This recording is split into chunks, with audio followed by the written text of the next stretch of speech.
Assalamualaikum. My name is Hafsa Sidra and I am a nutritionist and paying my duty as a consultant in Shifal Hussain Homeopathic Clinic. अब हम discuss करते हैं कि हमारा diet plan जो है वो किस तरह होना चाहिए, हमने किस तरह से मैनेज करना है। कुछ टिप्स होंगी, कुछ बातें होंगी जिन्हें हमें नोट करना पड़ेगा, जिन्हें हमें मतलब ऐड करना पड़ेगा, कुछ को रिमूव करना पड़ेगा। बस ज़्यादा कुछ नहीं है, लेकिन जो कर रहे हैं उसे थोड़ा सा मॉडिफाई करके हमें मतलब अपनी फूड को या अपनी डाइट को लेकर चलना पड़ेगा। ठीक है। जो पहली बात हम यहाँ पर मैं कहना चाहूँगी वो ये है कि जब ईद नमाज़ पढ़ के आते हैं तो कोशिश होती है कि कुछ मीठा का इंटेक किया जाए। तो उसके लिए क्या सवैयाँ बेस्ट हो, या आपके घर में जो भी मीठा बन रहा है आप उससे यूज़ कर सकते हैं। ठीक है।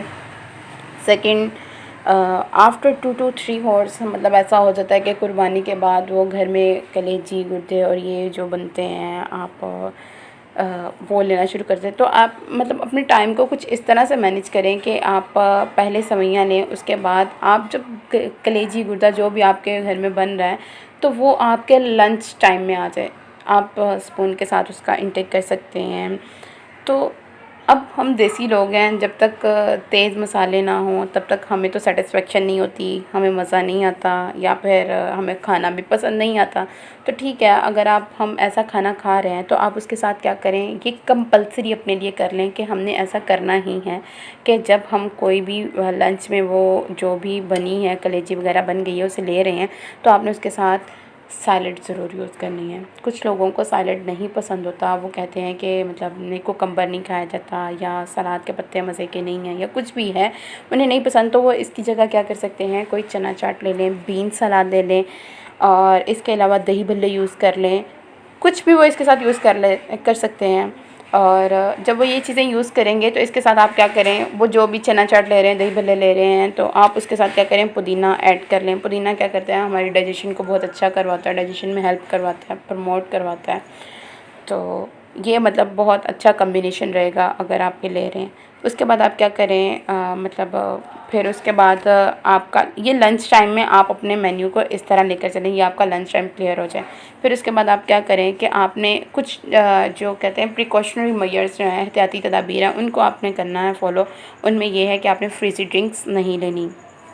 जितनी भी वाइट कोल्ड ड्रिंक्स आ रही हैं, ब्लैक कोल्ड ड्रिंक्स हैं, ऑरेंज हैं, कुछ भी आ रहा है वो आपने सारी कोल्ड ड्रिंक्स ख़त्म करनी है। उनकी जगह आप क्या यूज़ कर सकते हैं, ऑब्वियसली ये मतलब हम इतने यूज़ टू हो चुके हुए हैं कि हमें मतलब ड्रिंक्स के बगैर मज़ा नहीं आता। तो आप इसकी जगह क्या कर सकते हैं, मिंट मैरिटा यूज़ कर सकते हैं। ठीक है। और वो एक बहुत अच्छा कम्बिनेशन होगा और बहुत हेल्दी कम्बिनेशन होगा, सलाद का गुर्दा कलेजी जो बना है वो, और साथ में मिंट मैरिटा। ओके। नेक्स्ट हम बात करते हैं, नेक्स्ट मैं आपको ये बताना चाहूँगी कि जो लोग कहते हैं कि जितना मर्ज़ी गोश्त खा लो, गोश्त खाने के बाद जो है लेमन ग्रास या ग्रीन टी हम यूज़ करें। ग्रीन टी वो यूज़ करने से सारी चीज़ें जो हैं वो कंपनसेट हो जाती हैं, जो भी ओवर ईटिंग है हमारी। क्योंकि आप लोगों ने सुना तो होगा, excess of everything is bad. तो हमने जो है वो एक्सेस मतलब अगर आप बहुत ज़्यादा खा रहे हैं, बहुत ज़्यादा खाने के बाद आप ये कह रहे हैं कि लेमन ग्रास टी मैं यूज़ कर लूँ या ग्रीन टी यूज़ कर लूँ, तो एक्चुअली वो हेल्दी नहीं है। अब होगा क्या, आपने वो जो भी न्यूट्रिएंट्स इनटेक किए थे, चलें न्यूट्रिएंट्स का आपको फ़ायदा तो होना ही था ना, नुकसान भी हो रहा है, मतलब बहुत ज़्यादा ले लिए हैं लेकिन कुछ फ़ायदा तो था। अब आपने क्या किया, लेमन ग्रास टी यूज़ की है, तो उसकी वजह से वो क्या होगा, आपके जो भी हेल्दी न्यूट्रिएंट्स हैं वो उनके साथ बाइंड हो जाएंगे और आपको उनका 0% फ़ायदा होगा। तो आपने ऐसा बिल्कुल भी नहीं करना। ठीक है।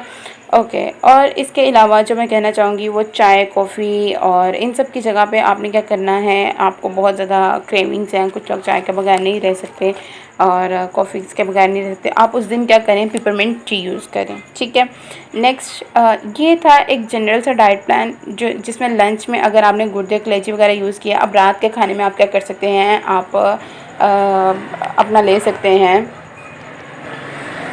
रात के खाने में आप वैरायटी ना लेकर आएँ, मतलब जिस तरह कौरमा भी बन गया है, कढ़ाई भी बन गई है, भुना भी बन गया है, बिरयानी भी बन गई है, पुलाव भी बन गया है, इतनी सारी वैरायटी ना लेकर आएँ। आपके पास एटलीस्ट 2 अपॉर्चुनिटीज़ होनी चाहिए, एक चावल में हो जाए और एक आपके पास जो है कढ़ाई, कौरमा, कोई एक ऑप्शन आपके पास होनी चाहिए। ठीक है।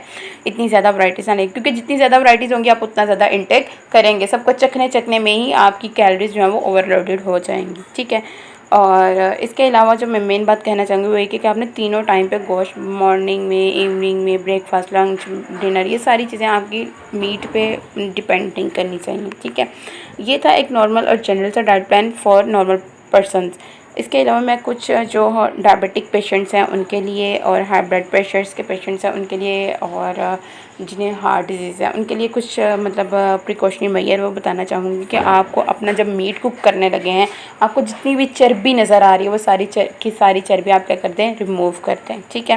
और अपने फूड को लेस ऑयल में कुक करें, कम से कम ऑयल में आपको उसे कुक करना चाहिए। सेकंड, आपने क्या करना है कि अपने मीट को ज़्यादा भूनना नहीं है। अब जो होते हैं डायबिटिक पेशेंट्स हैं और जो हैं हार्ट पेशेंट्स हैं, वो तो मतलब बीफ और मटन का इंटेक कर सकते हैं, लेकिन जो हमारे पास हैं ब्लड प्रेशर के पेशेंट्स हैं, वो अपने डॉक्टर से, मतलब उनके डॉक्टर्स के पास उनकी हिस्ट्री होगी ब्लड प्रेशर की, उसके अकॉर्डिंग वो उनसे पूछकर अपने मीट का इंटेक कर सकते हैं। मेरी ये डाइट प्लान को आप फॉलो, मतलब या आप जो मेरी रिकमेंडेशन है इनको फॉलो नहीं करें, क्योंकि हो सकता है कि प्रीवियस डेज में आपका बीपी बहुत ज़्यादा शूट कर रहा हो, तो मे बी बिल्कुल कट ऑफ रहने के लिए आपके लिए बेहतर हो तो आपने अपने जो जिसे आप कंसल्ट करवा रहे हैं, आपकी कंसल्टेशन चल रही है, आपने उनसे पूछ कर अपना डाइट प्लान जो है वो बनवाना है, ठीक है। उनसे पूछ कर आपने फिर किसी चीज़ को फॉलो करना है, ठीक है। और इसके अलावा क्या है ब्लड प्रेशर के पेशेंट्स के लिए कि ये है कि वो क्या करें कि अपने खाने को कुक करने के लिए लो सोडियम सॉल्ट जो है वो यूज़ करें, ठीक है। और ये कुछ रिकमेंडेशन थी जो मतलब हमें फ़ॉलो करनी चाहिए।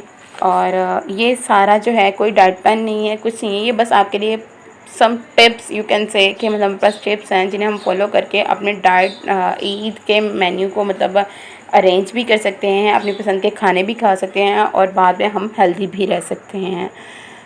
जज़ाकल्लाहु Khaira. Like, subscribe and share if you like the video, and don't forget to press the bell icon. Eid Mubarak to all of you. Allah Hafiz. Till next time.